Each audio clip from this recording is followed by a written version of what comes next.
G'day my piscatorial pugilists. One of my viewers asked me about my pistol .8 airbrush, about how much it covers and how thick a paint I can run through it. Well, I can actually run fairly thick paint through it. This is a black paint that's been semi-thinned for airbrushing. I usually thin it another 20 or 40% more when I'm actually painting with it. I just thought I'd give you an idea of what the coverage was like, how fast it was. By the sound of it, we're painting some leather, so I've got some plastic sheet here that'll give you an idea of, runs when I go too thick, whereas paper would more simulate a bit of leather with it being able to draw in some of the pigments and some of the solvents. Anyway, I'll go on the plastic sheet first.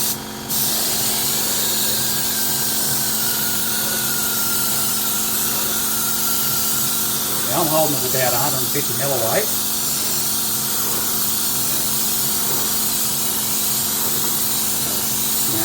Maybe even 200 mil. And you can see there that it's covers pretty quick, and also the paint cup is empty. That cup was full. So this is the medium cup on it. There is a larger one. I'll fill that one back up again, and we'll stick it on the paper.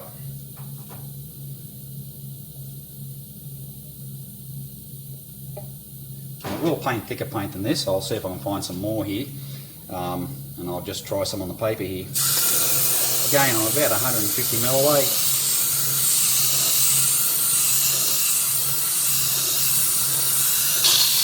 And I'm out again. You can see the paper's a bit more absorbent. As you can see from the back of the paper, it's pulled it through. And I'll actually bring this up and show you that some of the overspray just here that I'm getting because it's so thick. And I'll show you on this one as well. You can see there the overspray is a little bit on the moorish side.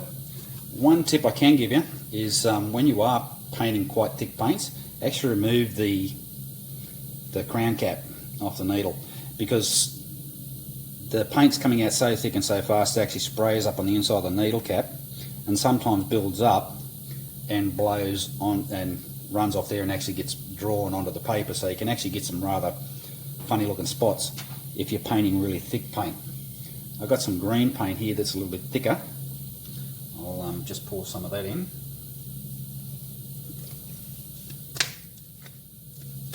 So give you an idea of what's a bit thicker. This paint,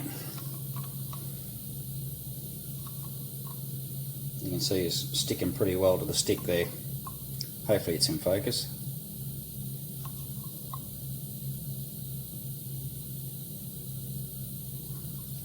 So I'll fill that up and we can give that a bit of a shot as well.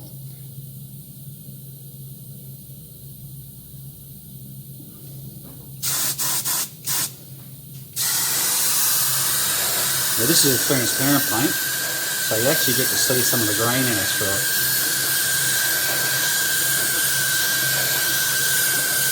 So it's not actually a solid colour.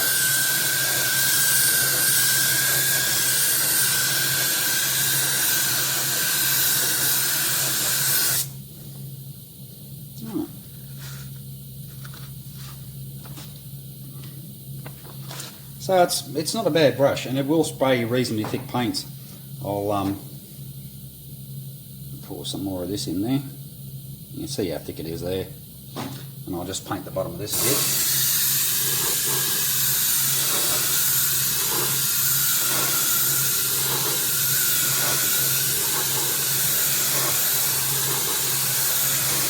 So this is a transparent paint. It's meant to be sprayed on in thinner coats.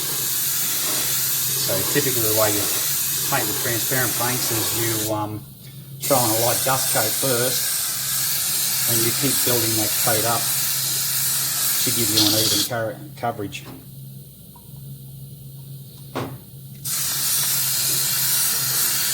But when it's thick like this, it tends to come out a little grainy.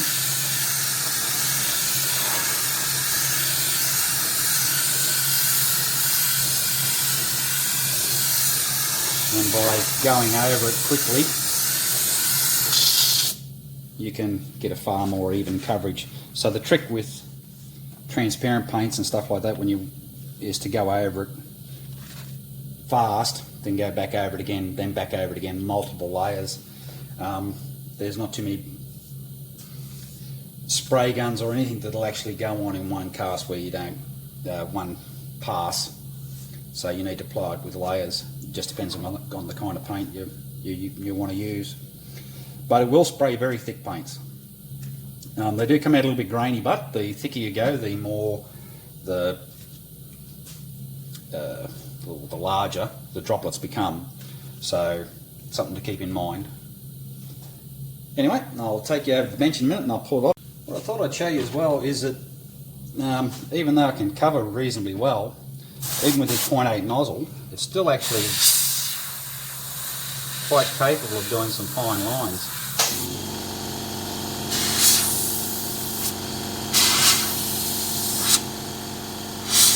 Here I'm holding it about a 25 to 30 mil away.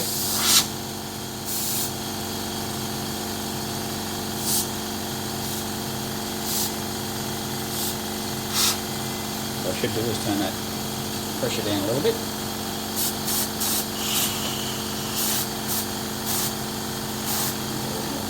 Again. This is just turning the pressure down a bit, about half of what it was.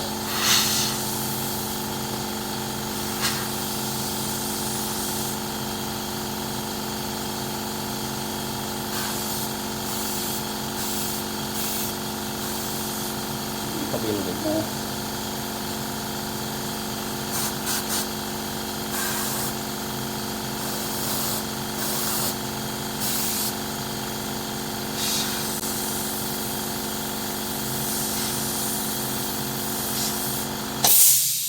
A little bit splotchy here and there. Could do with that bit more, thicken the paint up a little bit. I'll pull that out. Give it a quick rinse.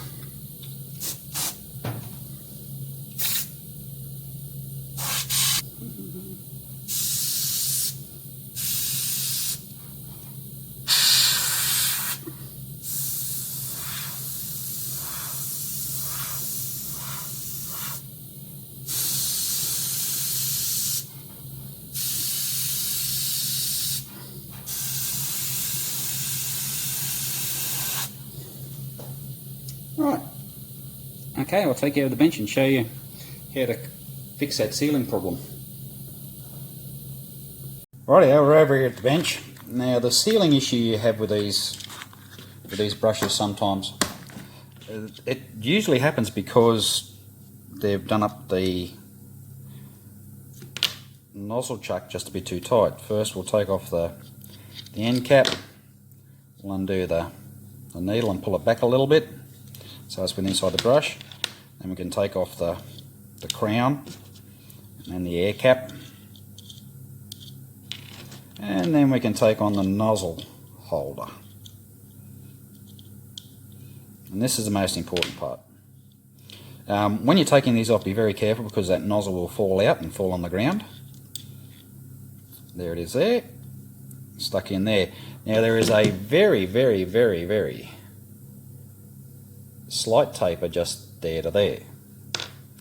Actually, we'll get, I need a pointing stick. Well, looks like it's going to have to be my digit.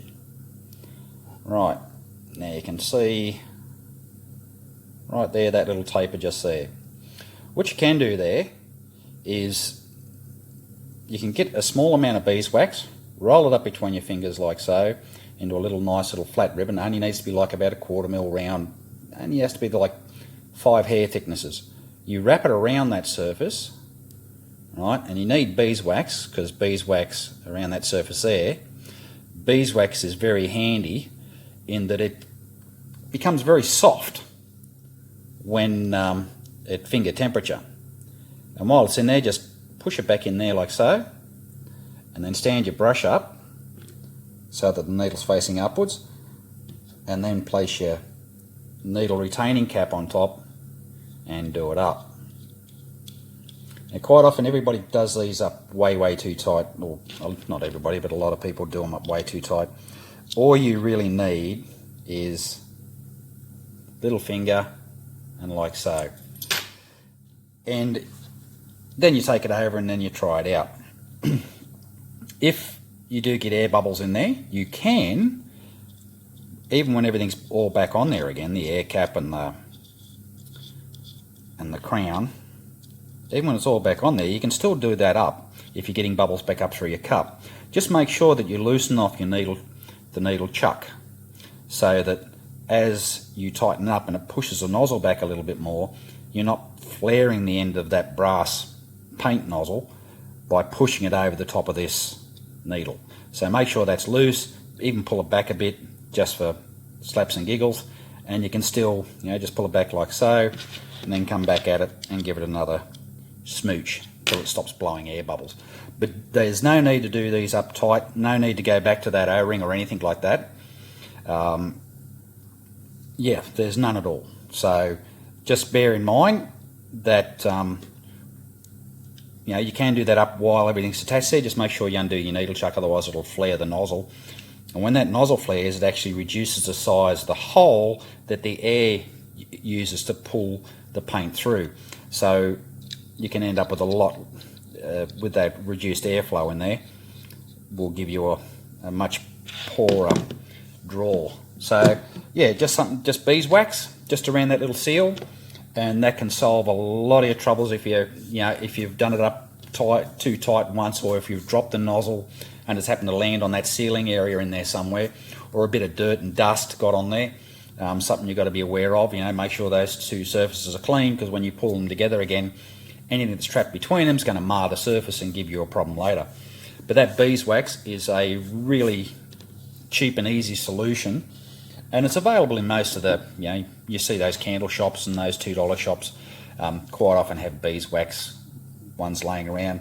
The only reason I recommend the beeswax is it's a bit more doughy, has a bit more doughy consistency than say candles, etc. Go for the beeswax, it's the best solution. Hope that helps you out. This particular brush fills your need. It's still an airbrush at the end of the day, so it's not a paint gun for painting the side of your car. I've used this to paint tail lights, watered down black, and put like 10 coats of mist coats on a black, watered down to blacken tail lights, etc. like that, then put clear coat over the top of it. So, doing a reasonable area, say like the size of this mat, which is about A3, is something you could paint reasonably, that's within the capabilities of this gun. Just another tip, eBay, a company called KK Moon, is selling some of these now in 0.8, the same sort of Eclipse type end on it.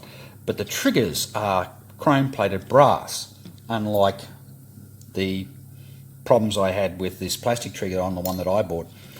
They're made by a company called, they're sold by a company called KK Moon. So if you keep your eye out for this particular brush by KK Moon, they're selling them for around about $52 right at the moment on eBay.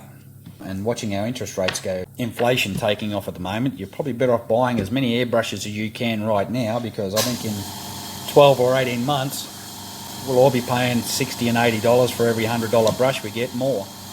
Anyway, hope that helps. I'll catch you next time.